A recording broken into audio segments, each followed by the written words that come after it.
retrouve aujourd'hui dans une nouvelle vidéo qui sera une vidéo assez spéciale puisque c'est un tag de Noël que j'ai repris sur les chaînes des filles, donc la chaîne de Steph, Piketty Bookin et la chaîne de Laura, Laura's Readings. Elles ont fait un tag commun pour Noël et même si personne ne m'a tagué dans ce tag, j'ai décidé quand même de le reprendre et de le faire tourner parce que je trouve que c'est plutôt sympa en cette période de faire ce genre de choses. Voilà, il n'y a pas énormément de tags sur cette chaîne, mais je trouve que ça change, que c'est un contenu aussi un petit peu plus court que les vlogs. Bien sûr, ça ne remplace pas des vlogs, ça n'a même rien à voir. Mais voilà, je m'essaye à ce genre de vidéo, donc n'hésitez pas à me dire en commentaire si ce contenu-là vous plaît. Et on commence tout de suite avec ce tag de Noël. La première question de ce tag, c'est quel livre aimeriez-vous voir à Noël sous le sapin ? C'est une question assez difficile, j'ai décidé d'en retenir 3 et surtout de rester plus ou moins dans la magie de Noël, ou en tout cas celle de l'hiver. Le premier, c'est donc, vous reprendrez bien un peu de magie pour Noël. Je vous mets sa couverture juste ici. C'est le dernier roman de Karen Pond, qui est donc une romance de Noël sortie aux éditions Fleuve. Je ne connais absolument pas le résumé, mais j'ai lu ces 2 précédentes romances de Noël et j'avais beaucoup aimé. Donc voilà, ce serait une idée de cadeau à trouver sous le sapin. Et ensuite, il s'agit de 2 thrillers. Le premier, c'est Le Sanatorium. Pareil, je vous mets la couverture juste là. Celui-ci il me fait envie par rapport à la thématique, par rapport également à la météo, puisque sur cette couverture on est sur quelque chose de très enneigé, un petit peu reclus en plein milieu de la montagne, donc ça m'intrigue beaucoup et j'en ai vu passer de très bons retours. Et enfin le troisième, on va pas s'en sortir si je commence déjà par répondre par 3 livres à une seule question, mais le troisième c'est Les 7 châtiments de Jordi Llobrega. Alors, je ne sais pas si on prononce à l'espagnol ou à la française. Auquel cas, c'est Jordi Llobrega aux éditions Cherche Midi. C'est un thriller là aussi qui se passe, je crois, dans les Pyrénées, à mi-chemin entre l'Espagne et la France. Et voilà, on est sur une enquête. Je n'en sais pas plus. Je vous invite à aller voir, auquel cas, le vlog d'Estelle, donc du compte Petite Lectrice, qui en parle très bien, je crois, dans un de ses vlogs. Et voilà. Mais en tout cas, ces 3 livres-là me font terriblement envie. La deuxième question, c'est quel livre offririez-vous à un proche pour Noël ? Et là, malheureusement, je ne peux pas rester dans la thématique de Noël. Je suis obligée de dire la carte postale. Je vous mets sa couverture ici. Je pense que si vous regardez mes vlogs, vous avez vu qu'il y a très peu de temps, j'en ai parlé assez longuement dans un vlog. Ça a été ma plus belle lecture de 2021. Ça a été une lecture coup de cœur. On suit Anne, donc Anne Berest, qui est l'auteur de ce roman, qui en fait compte une période qui s'est passée dans sa vie à elle, à savoir que ses parents en 2003 ont reçu une carte postale à leur domicile contenant les 4 prénoms des ancêtres d'Anne Berest et de sa mère. Et cette carte postale est restée pendant des années dans un tiroir sans plus jamais personne n'y pense. Et un beau jour, Anne décide de partir enquêter sur l'expéditeur de cette carte postale. Et donc pour essayer de bien tout comprendre, elle va demander à sa mère de lui raconter l'histoire de ses ancêtres. Et donc c'est comme ça que nous allons faire la connaissance de la famille Rabinovitch, qui n'est autre que la famille en fait d'Anne Berest, donc de l'autrice. Et nous allons suivre donc les Rabinovitch dans leur périple durant la Seconde Guerre mondiale, puisque ils sont à la base en Russie, mais ils vont être obligés de déménager dans de nombreux pays pour fuir le nazisme et voilà, l'antisémitisme, tout ce qui a été mis en place contre les juifs. Et malheureusement, 3 d'entre eux vont finir déportés en camp de concentration à Auschwitz. Et la seule qui va s'échapper, enfin en tout cas qui va échapper à ce drame, c'est Myriam, la grand-mère d'Anne. Voilà tout ce qu'on sait pour commencer ce livre. Et on va essayer un petit peu de retracer ce qu'il a bien pu se passer, ce qu'il a bien pu arriver pour que l'issue soit celle-là. voilà, c'est une lecture poignante, une lecture bouleversante. Je ne vous en parlerai pas pendant des heures dans cette vidéo parce que ce n'est pas l'objectif, mais c'est ma lecture vraiment la plus belle de 2021, très difficile mais la plus belle. Et je vous invite, si vous souhaitez en savoir plus, à aller voir soit ma chronique sur Instagram, soit le vlog dans lequel j'en parle, qui est dans un des derniers vlogs sur ma chaîne. Et voilà, franchement cette lecture elle est incroyable. La troisième question, c'est un livre qui te donne froid en l'occurrence. Bon, il y en a plusieurs, mais celui qui me fait frissonner rien qu'avec sa couverture, c'est Le Passager sans visage. Je vous le mets ici, de Nicolas Beuglet, qui n'est autre que la suite du dernier message. Et j'ai tellement hâte de le lire et de le découvrir parce que j'ai adoré son précédent. J'ai adoré déjà la première trilogie de Nicolas Beuglet et j'ai adoré notamment là son dernier personnage, donc de Grace Campbell, qui est l'inspectrice qu'il met en scène, et je trouve qu'il a un talent fou pour nous créer des personnages attachants, qui plus est des femmes qui ont des caractères forts mais bien loin, très loin même des clichés qu'on retrouve souvent sur les inspecteurs de police, toujours confondus.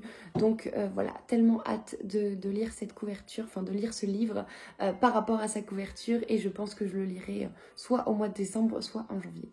Le quatrième point, c'est un livre qui te réchauffe le cœur. Et là, en l'occurrence, je choisis La librairie de Monsieur Livingstone. Donc pareil, la couverture est ici.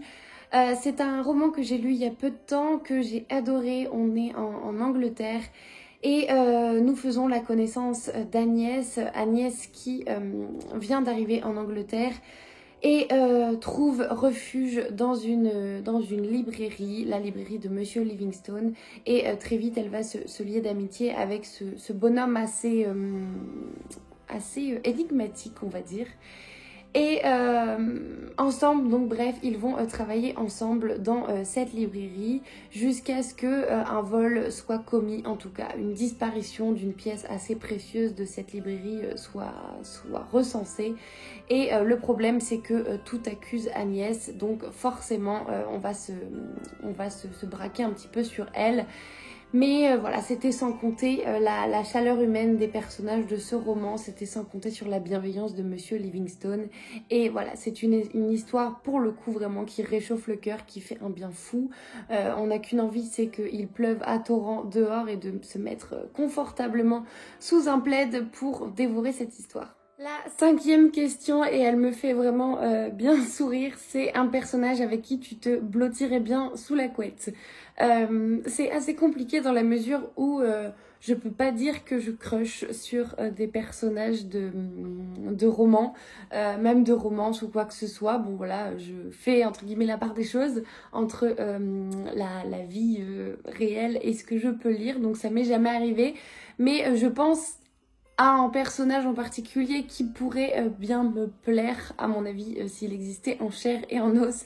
C'est Samson O'Brien, qui est donc l'acolyte de Delilah dans Les Détectives du Yorkshire, parce que voilà, Samson c'est un petit peu le bad boy de la police, en tout cas l'ex-policier, qui, on comprend qu'il a fait des choses un peu sombres et tout ça, et à la fois il est toujours là pour protéger les siens, pour protéger Delilah, et voilà, et puis il aime les animaux, et puis donc pourquoi pas Samson O'Brien. La sixième question, c'est qui sont les personnages que tu inviterais bien à Noël? Alors ça dépend, c'est à Noël et au jour de l'an.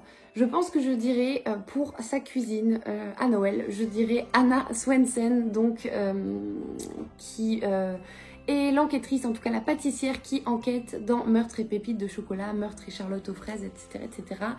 Tout simplement pour ses talents de cuisinière, parce que manger voilà des petits gâteaux, des petits cookies, tout ça fait maison, ça a l'air très bon, tout ce qu'elle nous propose dans ses recettes, dans ses romans.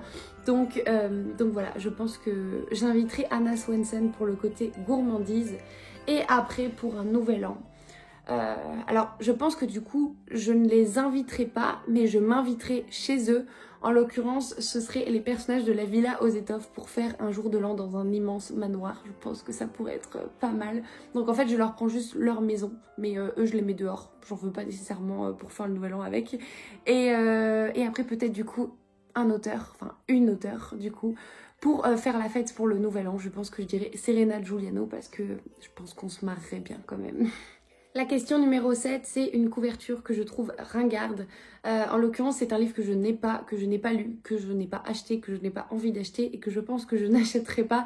C'est N'oublie pas les chocolats. Je vous mets la couverture ici. Je la trouve pas terrible cette couverture. Je la trouve assez ringarde, assez cliché.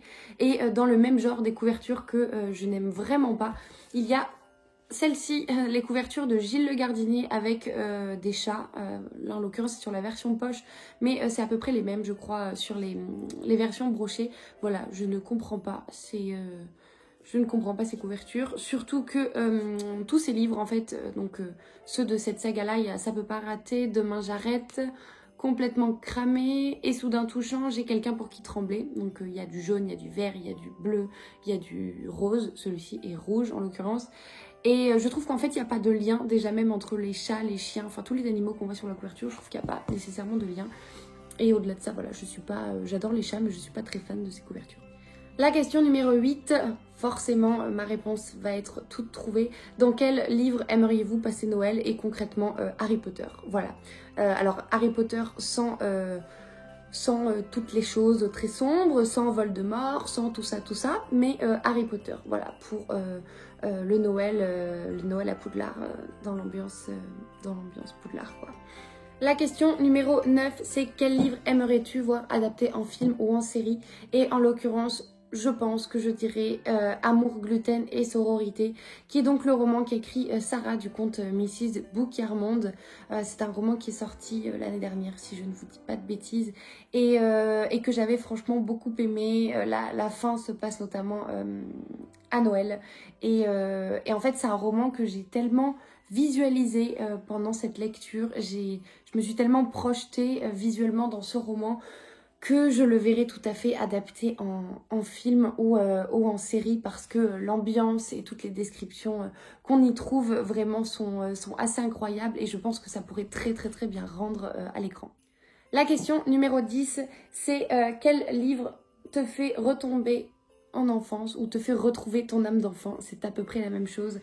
Pour ça, j'ai pas mal hésité, mais j'ai choisi Les étoiles brillent plus fort en hiver, tout simplement parce que dans ce roman, nous trouvons dans des galeries qui sont donc les galeries Hartmann. Alors moi je visualise ça un petit peu comme un grand magasin du style les galeries Lafayette, le BHV ou même encore le printemps des grands magasins parisiens avec voilà les immenses décorations de Noël qui prennent une place incroyable. Et toutes les descriptions qui ont été faites dans ce roman sur justement ces décos de Noël m'ont fait totalement retomber en enfance. Je m'imaginais vraiment dans une énorme fabrique de jouets et voilà, je pense que pour faire vivre l'âme d'enfant, c'est pas mal.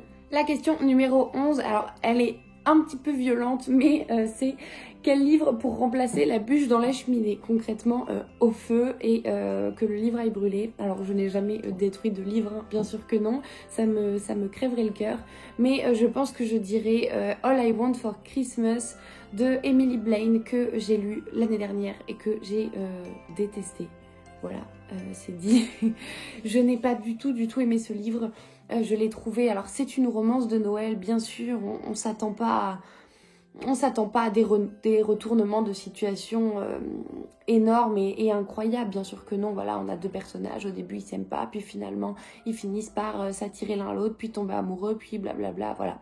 On est sur un cheminement assez classique, mais là dans ce livre, vraiment je n'ai pas du tout aimé, j'ai trouvé que c'était affreusement cliché, affreusement simplé, que les dialogues étaient plats, que les personnages étaient creux, que il y avait énormément de scènes de sexe alors que ça n'apportait absolument rien. Et voilà, je n'ai pas du tout aimé ce roman, donc je n'ai pas de cheminée, mais je pense que si j'en avais une, il pourrait potentiellement remplacer une bûche. Je suis désolée pour les fans d'Emily Blaine, mais celui-ci, ça ne l'a pas fait du tout avec moi. Et enfin, la question 12 pour terminer ce tag en beauté, c'est quel livre choisirais-tu pour décorer ton sapin? Concrètement, le livre le plus beau. C'est assez difficile, j'ai hésité entre Anne de Green Gables, que je trouve magnifique, la couverture avec les éditions Monsieur Toussaint Louverture, ces couvertures en hardback là qui sont assez incroyables, mais j'ai choisi de rester un petit peu sur la saison, et donc forcément... Rendez-vous avec le mal, donc qui est le tome 2 des détectives du Yorkshire. Je trouve qu'en fait ces couvertures illustrées sont incroyables. Et ce tome-là se passe donc pendant la période de Noël et forcément, voilà, toutes les couvertures sont très belles, mais j'ai une petite préférence pour celle-ci.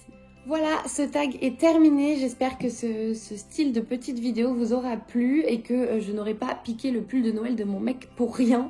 Mais voilà, c'est un plaisir en tout cas de vous faire ce genre de petit format. Je trouve que ça change aussi. Et ça permet aussi de vous faire patienter entre les vlogs puisque les vlogs sortent théoriquement le dimanche. Je m'arrête donc ici, n'hésitez pas à me laisser un petit commentaire si jamais vous souhaitez même faire ce tag pour vous en commentaire. Moi de mon côté je ne tag personne puisque je n'ai pas nécessairement été taguée, mais je vous invite à repartager ces questions, bien sûr en mentionnant les deux créatrices de ce contenu, c'est quand même super important. Donc je les remets ici, c'est Piketty Bookin et Laura's Readings qui ont donc créé ce tag de Noël. Et voilà, n'hésitez pas à le refaire, n'hésitez pas même à le partager sur Instagram éventuellement en story, ça peut être l'occasion aussi. Et de mon côté, je vous souhaite de belles lectures, de belles découvertes et je vous dis à la prochaine.